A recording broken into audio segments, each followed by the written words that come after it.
মধ্যপ্রাচ্যের উত্তপ্ত পরিস্থিতি দিন দিন আরও ভয়াবহ রূপ নিচ্ছে। সাম্প্রতিক ঘটনাপ্রবাহে ইরান ও ইসরায়েলের মধ্যে উত্তেজনা এমন পর্যায়ে পৌঁছেছে যা পুরো অঞ্চলকে এক নতুন সংঘাতের দিকে ঠেলে দিচ্ছে।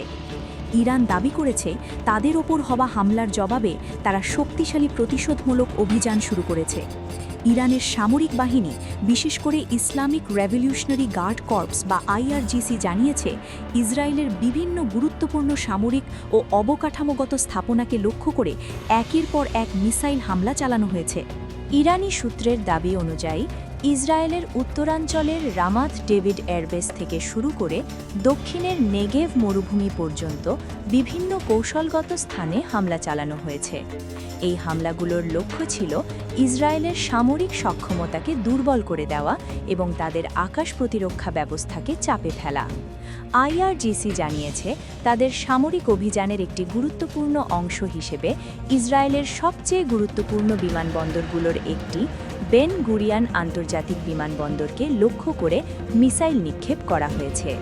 পাশাপাশি সেখানে অবস্থিত বিমানবাহিনীর ২৭তম এয়ারবেসকেও টার্গেট করা হয়েছে বলে দাবি করেছে ইরান। এই হামলায় ব্যবহৃত হয়েছে ইরানের শক্তিশালী ব্যালিস্টিক মিসাইল খুররম শহর ৪। এই মিসাইলটির বিশেষত্ব হল এটি প্রায় ১৫০০ কেজি পর্যন্ত বিস্ফোরক বহন করতে সক্ষম এবং প্রায় ২০০০ কিলোমিটার দূরত্ব পর্যন্ত আঘাত হানতে পারে। এছাড়া বায়ুমণ্ডলের বাইরে অত্যন্ত দ্রুতগতিতে ছুটে যাওয়ার কারণে এটিকে প্রতিহত করা কঠিন বলে সামরিক বিশ্লেষকদের ধারণা। ইরান আরও জানিয়েছে তাদের সামরিক অভিযান অপারেশন ট্রু প্রমিস ৪ এর ধারাবাহিকতার অংশ হিসেবে এই হামলাগুলো চালানো হয়েছে।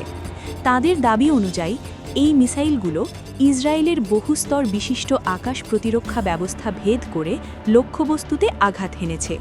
শুধু ইসরায়েলই নয়, মধ্যপ্রাচ্যে অবস্থানরত মার্কিন সামরিক ঘাঁটিগুলোকেও সতর্কবার্তা দিয়েছে ইরান। তাদের বক্তব্য অনুযায়ী কুয়েত, বাহরাইন এবং সংযুক্ত আরব আমিরাতে অবস্থিত কয়েকটি মার্কিন সামরিক স্থাপনাকেও লক্ষ্য করে হামলা চালানো হয়েছে।